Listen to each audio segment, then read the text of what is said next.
नमस्कार। कई बार आपकी मानसिक और शारीरिक स्वास्थ्य एकदम फिट होते हैं, कहीं कोई दिक्कत नहीं। आपकी पारिवारिक और शैक्षिक परिस्थितियां भी अच्छी होती हैं, अनुकूल होती हैं। आप पढ़ते भी हैं, समझ में भी आता है, पर याद नहीं रहता। परीक्षा में रिकॉल नहीं कर पाते, या कर पाते हैं तो आधा पद्दा याद आता है। उत्तर लिखने में मज़ा नहीं आता। परिणाम स्वरूप अंक कम आते हैं और सफलता आपसे दूर होती चली जाती है। क्या आपके साथ भी ऐसा होता है? यदि होता है तो ये वीडियो आपके लिए है।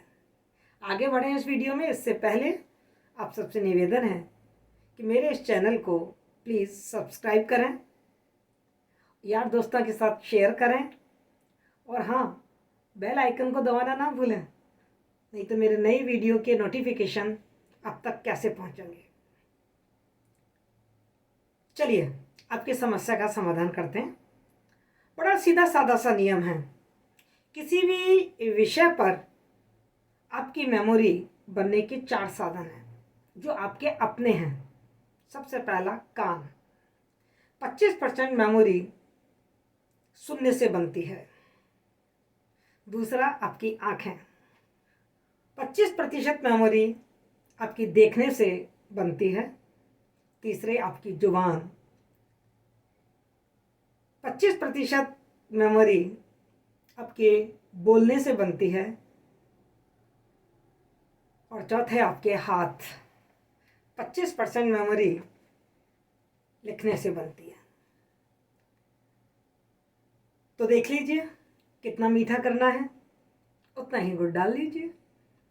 मेरा मतलब साफ है कि किसी भी विषय को यदि आपको बहुत अच्छी तरीके से याद करना है तो आपको ये चारों क्रियाएं करनी पड़ेंगी: सुनना, बोलना, लिखना और देखना।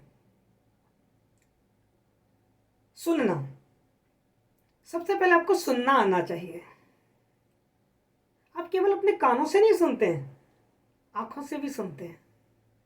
जब भी शिक्षक कक्षा में पढ़ा रहा हो तो आप उस शिक्षक से आई कांटेक्ट रखिए और उसे इस तरीके से सुनिए जैसे आप जब क्रिकेट मैच देख रहे होते हैं ना, या कोई मूवी देख रहे होते हैं, तो अपनी सुध-बुध खो बैठते हैं।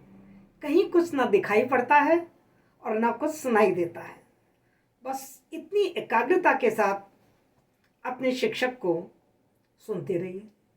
फिर कक्षा के बाद घर जाकर पुस्तकों की सहायता से पढ़ पढ़कर, बोल बोल कर नोट्स बनाइए। जब नोट्स तैयार हो जाएं तो उनके शॉर्ट नोट्स, फ्लो चार्ट, मानचित्र, ग्राफ आदि तैयार कर लीजिए और उनको अपनी आंखों के सामने से निकालते रहिए। हाँ, एक बात और, कक्षा में पाठ पढ़ लिया, समझ भी लिया, इतने से काम नहीं चलेगा। एक और ज़रूरी पर बहुत ही मामूली सी बात और आपको बताना चाहूँगी।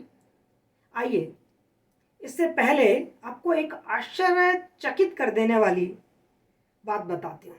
गौतम बुद्ध, नाम सुना होगा आपने, बौद्ध धर्म के संस्थापक।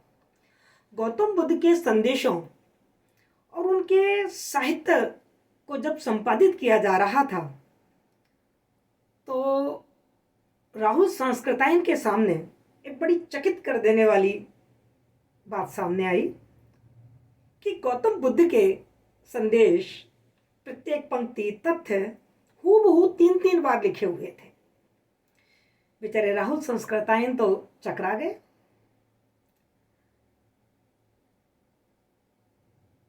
पर क्या तथ्य था इसके पीछे? इतना बड़ा महापुरुष बेवजह तो ऐसा नहीं करेगा। सीधा सा अर्थ है, वेरी सिंपल। जब हम किसी चीज को, किसी तथ्य को बार बार दोहराते हैं एकाग्रता और सजगता के साथ, तो वो तथ्य सीधा हमारे अवचेतन मस्तिष्क में जाकर और हमारी दीर्घकालीन स्मृति का हिस्सा बन जाता है। बस फिर हम उसे कभी भी नहीं भूल पाते, क्योंकि जो हमारा विषय है वो हमारे अवचेतन मस्तिष्क के भंडार गृह के लॉकर में सुरक्षित हो जाता है। जब चाहे डिमांड भेज दीजिए, सप्लाई तैयार है। बस कभी नहीं भूलोगे।